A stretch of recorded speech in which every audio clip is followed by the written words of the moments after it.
The point is that you have to work. And that's why the propaganda system is so successful.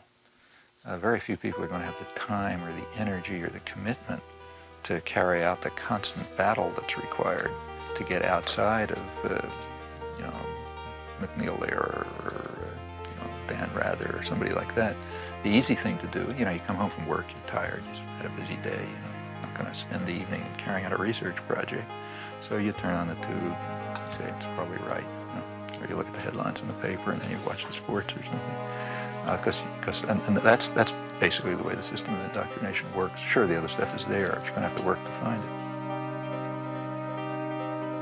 Modern industrial civilization has developed within a certain system of convenient myths. The driving force of modern industrial civilization has been individual material gain, which is accepted as legitimate, even praiseworthy, on the grounds that private vices yield public benefits in the classic formulation. Now, it's long been understood very well that a society that is based on this principle will destroy itself in time.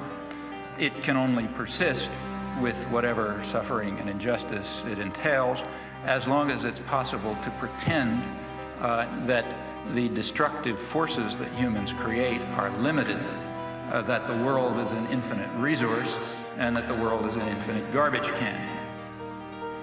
At this stage of history, either one of two things is possible. Either the general population will take control of its own destiny and will concern itself with community interests, guided by values of solidarity and sympathy and concern for others, or alternatively, there will be no destiny for anyone to control. As long as some specialized class is in a position of authority, it is going to set policy in the special interests that it serves. But the conditions of survival, let alone justice, require rational social planning in the interests of the community as a whole, and by now that means the global community. The question is whether privileged elites should dominate mass communication and should use this power as they tell us they must, namely to impose necessary illusions, to manipulate and deceive the stupid majority and remove them from the public arena.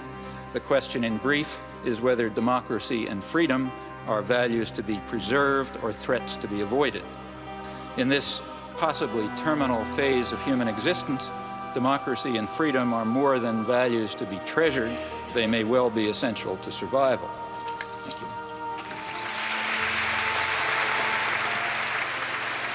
you. He's up there thinking for himself, and he's deciphering this tremendously overweighted body of information, which he puts into an order and gives you the feeling that you can do the same thing, that the whole thing is decipherable.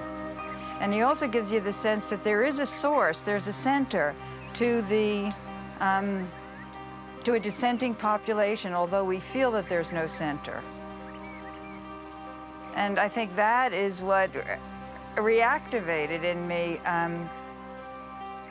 a desire to get reacquainted with the political scene after 30 years of alienation from it.